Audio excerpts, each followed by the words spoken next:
Hello everyone, welcome back to our channel. So I hope आप सभी अच्छे हो और पढ़ाई कर रहे हो। इस वीडियो से हम क्लास 10th मैथ्स का एक नया चैप्टर स्टार्ट करने जा रहे हैं।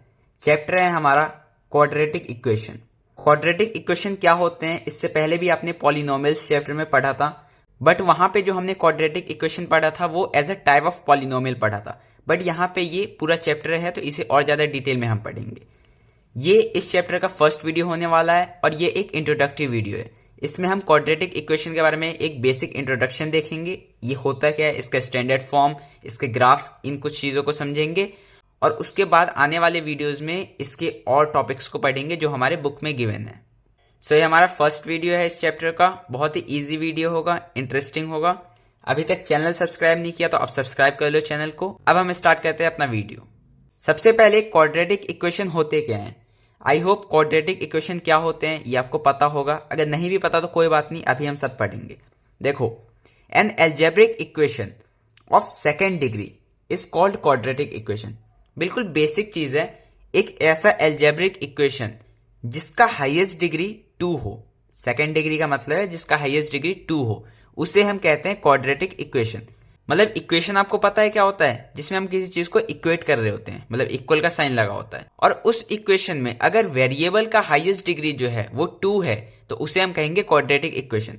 मतलब देखो, हमारा इक्वेशन जैसे x+1 इज इक्वल टू 9, ये भी हमारा इक्वेशन है। x-9 इज इक्वल टू 0, ये भी हमारा इक्वेशन। तो ये सारे भी इक्वेशन है, बट इसमें देखो हमारा वेरिएबल क्या है, x। हमारा वेरिएबल क्या है, x। अब इस वेरिएबल का हाईएस्ट डिग्री क्या है, इसका तो हाईएस्ट डिग्री 1 है ना, तो ये जो है ये हमारा लीनियर इक्वेशन का टाइप होता है। ये बहुत बेसिक चीज मैं बता रहा हूं आपको। और यही जब हमारा हाईएस्ट डिग्री 2 हो जाता है, जैसे यहां पे 3 एग्जांपल्स गिवन है, x² - 3x + 10 is equal to 0, 5x is equal to 0, 11x - 9 is equal to 0। ये तीनों ही एग्जाम्पल क्वाड्रेटिक इक्वेशन के हैं, क्योंकि यहां पे इक्वेशन में जो वेरिएबल का हाईएस्ट डिग्री है वो है 2। ठीक है, तो ये हमारा होता है क्वाड्रेटिक। अगर हाईएस्ट डिग्री 2 ना हो के 3 हो तो उसे हम कहते हैं क्यूबिक। ये भी आपको पता होगा, बट स्टिल मैंने बता दिया। बट यहाँ पे हम क्वाड्रेटिक पे फोकस करते हैं। जो इक्वेशन सेकेंड डिग्री का होता है, मतलब हाईएस्ट डिग्री 2, उसे हम कहते हैं क्वाड्रेटिक इक्वेशन। सिंपल है, बहुत ज्यादा कॉम्प्लिकेटेड नहीं बनाना है। सेकेंड चीज, स्टैंडर्ड फॉर्म ऑफ इक्वेशन। कोई सा भी इक्वेशन लिखने का एक स्टैंडर्ड फॉर्म होता है, और वो स्टैंडर्ड फॉर्म जो होता है ना, उसमें पावर जो होता है हमारे वेरिएबल का, बड़े से छोटी की तरफ हम चलते आते हैं। मतलब सबसे बड़ा पावर सबसे पहले लिखेंगे, उसके बाद उससे छोटा और उसके बाद सबसे छोटा। तो देखो, क्वाड्रेटिक इक्वेशन का जो स्टैंडर्ड फॉर्म होता है वो होता है ax² + bx + c is equal to 0। यहाँ पे a b c क्या है आपको पता है, ये नंबर्स होते हैं। x हमारा वेरिएबल है और a should not be equal to 0।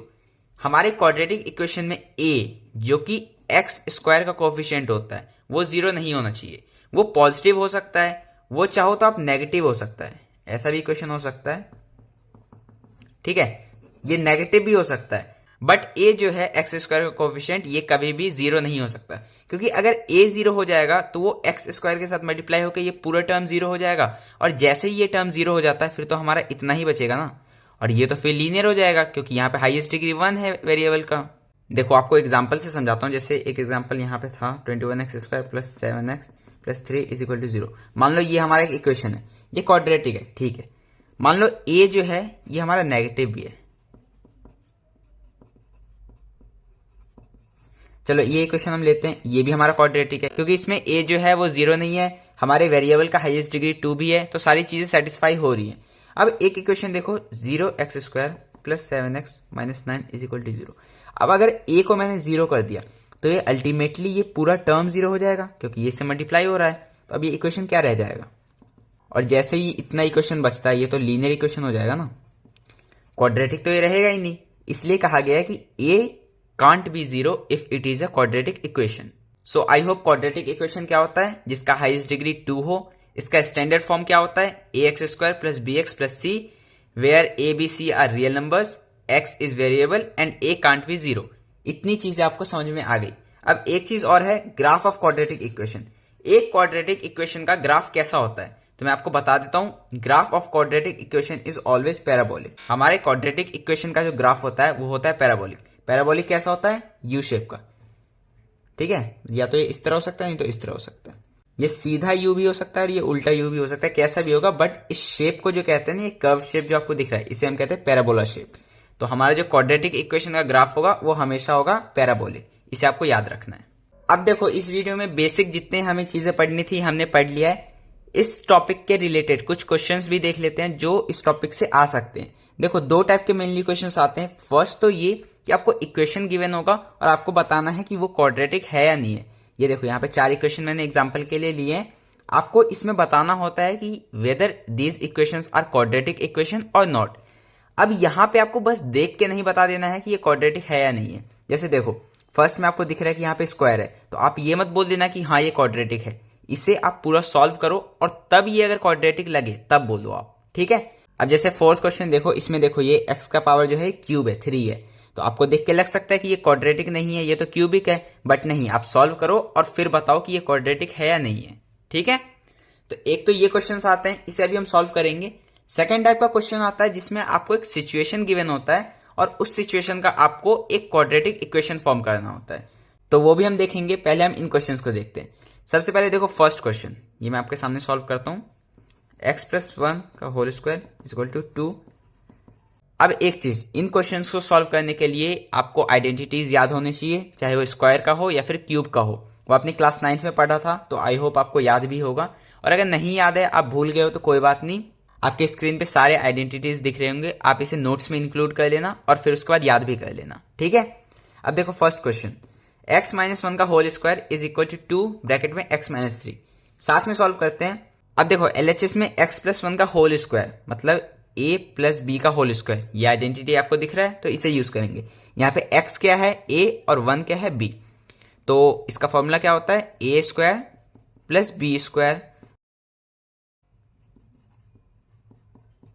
Plus 2 into a into b, यही होता है, इज इक्वल टू, इसे भी सॉल्व कर लेते हैं। 2 ये ब्रैकेट में है तो मल्टीप्लाई हो जाएगा अंदर जाके, तो 2 into x 2x minus 2 into 3 6। अब देखो x square plus 1 plus 2 into 1 2 और x is equal to 2x minus 6।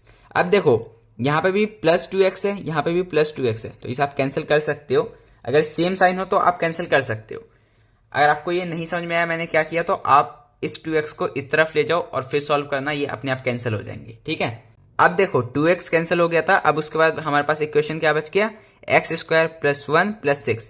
ये माइनस 6 था इस तरफ, मैं इसको LHS में ले आया तो साइन चेंज हो जाएगा, ये हो गया plus 6। X square 1 plus 6 7 is equal to 0। तो ये हमारा सॉल्व होने के बाद इक्वेशन आता है। अब देखो, अब बताओ क्या ये क्वाड्रेटिक है, तो हाँ, इसका जो हाईएस्ट डिग्री है वो 2 है, तो ये क्वाड्रेटिक है। अब सेकंड क्वेश्चन भी सिमिलर ही है और थर्ड भी सिमिलर है, तो ये दो क्वेश्चंस आप ट्राई करो और कमेंट में जरूर आंसर बताना कि ये क्वाड्रेटिक थे या फिर नहीं थे। मैं आपको बताता हूँ फोर्थ क्वेश्चन। अब देखो ये हमारा fourth question, x cube minus 4x square minus x plus 1 is equal to x minus 2 का होल क्यूब। अब यहाँ पे आपको दिख रहा होगा x माइनस 2 का होल क्यूब मतलब a माइनस बी का होल क्यूब, ये आइडेंटिटी है। अब ये आइडेंटिटी आपको पता होना चाहिए, अगर नहीं पता तो ये क्वेश्चन सॉल्व नहीं हो पाएगा। पता है तो बहुत बढ़िया, नहीं पता तो अभी मैं बता देता हूँ। आइडेंटिटीज आप देखो याद कर लेना। इसका आइडेंटिटी होता है a cube minus b cube minus 3a square b plus 3ab square, ठीक है। a cube minus b cube minus 3a square b plus 3ab square. अब यहाँ पे a क्या है x और b क्या है 2, ठीक है। अब देखो सॉल्व करते हैं। LHS में तो कुछ सॉल्व नहीं होगा अभी, ये तो एग्जैक्ट हमें लिखना है। RHS में देखो ब्रैकेट ओपन करते हैं ये आइडेंटिटी यूज करके, a cube minus b cube plus 3a square b plus 3ab square, एक एक करके करते हैं। a क्यूब मतलब x का क्यूब माइनस b क्यूब मतलब 2 का cube minus 3a square b, a square क्या होगा x स्क्वायर और b क्या होगा 2 प्लस 3a क्या होगा x और b स्क्वायर क्या होगा तो 2 का स्क्वायर। अब देखो x cube minus 4x square minus x plus 1 is equal to x cube minus 2 का क्यूब 8 माइनस 3 इंटू 2 6 और एक्स स्क्वायर, 3 इंटू 2 6 और एक्स स्क्वायर, ठीक है, प्लस 3 और यहाँ पे 2 का स्क्वायर है मतलब ये 4 है, 2 इंटू 2 4 और यहाँ पे 3 है तो 4 इंटू 3 12 और x था। अब देखो एक्स क्यूब कैंसिल हो जाएगा, दोनों पॉजिटिव है सेम साइन, ठीक है। Minus 4x square minus x plus 1 is equal to minus 6x square plus 12 minus 8, ठीक है। मैंने इसको एक स्टैंडर्ड फॉर्म में लिख लिया है, सॉरी ये 12x होगा ना, हाँ ठीक है। अब देखो सारी चीजों को एक तरफ लाते हैं, -4x², ये -6x² था तो इधर आने के बाद +6x² हो जाएगा। अब ये -x, यहाँ पे +12x था तो -12x हो जाएगा। इस तरफ आएगा तो साइन चेंज होगा ना, ठीक है। अब ये +1 यहाँ पे, ये -8 था, इधर आएगा तो +8 हो जाएगा, = 0। अब देखो -4x² + 6x², ये तो सिंपल सॉल्यूशन आप कर सकते हो। ये हो जाएगा -13x, ये हो जाएगा 9 = 0। अब ये सॉल्व होने के बाद दिख रहा है कि yes it is a quadratic equation. अगर आपने स्टार्टिंग में ही ये क्यूब देख के बोल दिया होता तो आपका आंसर गलत हो जाता ना, ठीक है। आपको इसलिए सॉल्व करना जरूरी है, पूरा सॉल्व करो और उसके बाद बताओ ये क्वाड्रेटिक था या नहीं था। तो अब देखो कोई इक्वेशन क्वाड्रेटिक है या नहीं है ये कैसे पता करते हैं, आपको समझ में आ गया। बहुत सिंपल था, आपको पूरा सॉल्व कर देना था, सॉल्व होने के बाद अपने आप दिख जाता है। अब कुछ सिचुएशन बेस्ड क्वेश्चन देख लेते हैं जिसमें आपको सिचुएशन गिवन होता है और इक्वेशन बनाना होता है। एक क्वेश्चन आपके स्क्रीन पे दिख रहा होगा, the area of rectangular plot is 528 metre square, the length of plot is 1 more than twice its breadth, find its length and breadth. सबसे पहले देखो हमें एक रेक्टेंगुलर प्लॉट है, उसका एरिया दिया है। एरिया क्या गिवन है, 528 मीटर स्क्वायर। अब देखो आगे क्या क्वेश्चन में गिवन है, the length of plot is 1 more than twice its breadth। सब कुछ छोड़ दो, क्वेश्चन को हिंदी में समझो बिल्कुल अच्छे से। क्या लिखा है कि हमारा जो लेंथ था वो ब्रेथ के मेजरमेंट से ट्वाइस से एक ज्यादा है। मतलब हमारा जो भी ब्रेथ का मेजर है उसको हम ट्वाइस करेंगे और उसमें एक ऐड करेंगे, तब जाके हमारा लेंथ का मेजरमेंट आता है। ठीक है, यही लिखा है ना कि length is 1 more than twice its breadth, मतलब ट्वाइस करो और एक ऐड करो। ठीक है, find its length and breadth, और उसके बाद इसका लेंथ और ब्रेथ फाइंड करो। अब देखो यहां पे लेट तो करना होगा, मैं आपको बताता हूं लेट हम किसे करेंगे। देखो जिस चीज का भी क्वेश्चन में बाद में बात किया गया हो आप उसे लेट करो। देखो सबसे पहले यहां पे लिखा है ना कि द लेंथ ऑफ प्लॉट, मतलब लेंथ का पहले बात किया गया है और ब्रेथ बाद में आया है, तो ब्रेथ को लेट कर लो। तो ब्रेथ को हम लेट कर सकते हैं x मीटर, ब्रेथ हमारा क्या है x मीटर। तो लेंथ क्या हो जाएगा, लेंथ है 1 more than twice of breadth, मतलब ब्रेथ को ट्वाइस करो और इसमें एक ऐड कर दो, तो ये हमारा लेंथ। ठीक है, यहां तक आई होप आपको समझ में आ गया। अब यहां पे देखो इसका एरिया गिवन है, लेंथ गिवन है, ब्रेथ गिवन है, और हमें निकालना क्या है, तो लेंथ और ब्रेथ का एक्चुअल मेजरमेंट निकालना है। एरिया का फॉर्मूला यूज कर लो, area of rectangle is equal to L into B. तो एरिया ऑफ रेक्टेंगल गिवन है 528, एल क्या है हमारा 2x + 1, ब्रेथ क्या है x। अब ये सॉल्व हो जाएगा, 528 इक्वल टू 2x + 1 और इसमें x मल्टीप्लाई हो जाएगा, तो देखो ये क्या हो जाएगा 2x² + x। अब यहां पे सारी चीजों को एक तरफ ले आओ, 2x² + x - 528 is equal to 0। तो अब देखो इस इक्वेशन में हमने सारी चीजों को एक तरफ ले आए, तो 2x² + x - 528 is equal to 0।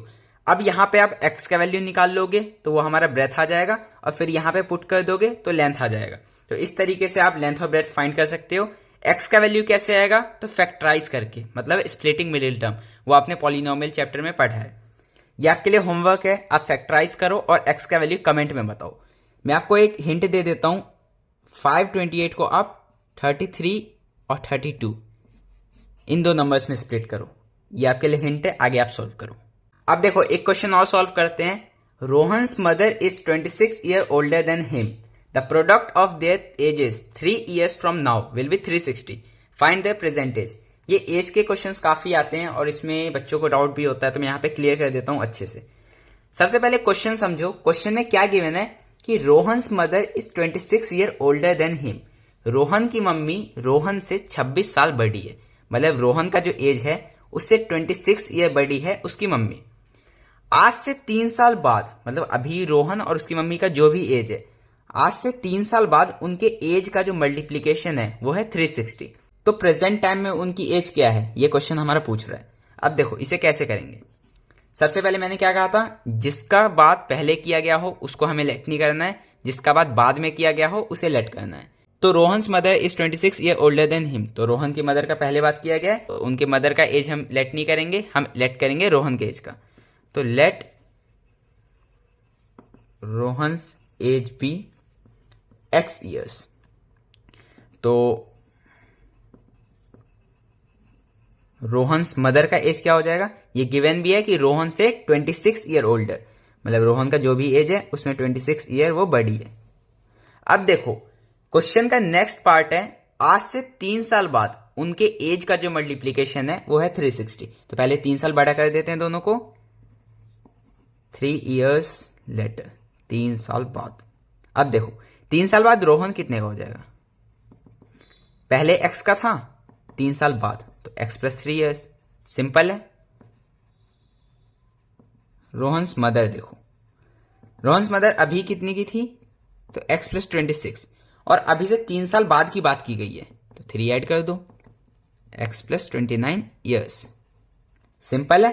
अभी वो एक्स प्लस 26 की थी, 3 साल बाद कितनी की हो जाएंगी, तो प्लस 3 मैंने कर दिया, मतलब अभी आप 15 साल के हो मान लो, आप 3 साल बाद कितने के हो जाओगे, तो 15 प्लस 3 18, सिंपल है। तो वही हमने किया है कि 3 साल बाद जब हमें क्वेश्चन में गिवन है तो हमने प्लस 3 दोनों में कर दिया है, ठीक है।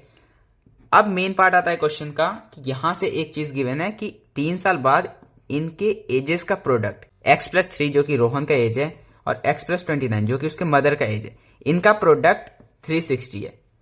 तो अब क्या कह रहा है, फाइंड द प्रेजेंट एज। तो एक्स देखो रोहन का प्रेजेंट एज है, तो एक्स अगर आ गया तो इसमें पुट कर दोगे तो एक्स प्लस 26, तो रोहन की मम्मी का भी प्रेजेंट एज आ जाएगा। तो अगर आपने एक्स फाइंड कर लिया तो आपको दोनों चीजें मिल जाएंगी। आपको एक्स फाइंड करना है, आपका सॉल्यूशन हो गया। एक्स कैसे फाइंड करोगे, अगेन वही चीज करना है, आपको फैक्टराइज करना है, और ये फिर से आपके लिए होमवर्क है। देखो क्वेश्चन में आपको समझा रहा हूं किस तरीके से इक्वेशन बनाना है, वो भी मैं आपको दिखा रहा हूं, बट सॉल्यूशन आप खुद से करो, प्रैक्टिस खुद से करो। कुछ भी डाउट होता है तो आप प्लीज मुझसे बोलो, मैं आपका सॉल्यूशन जरूर दूंगा।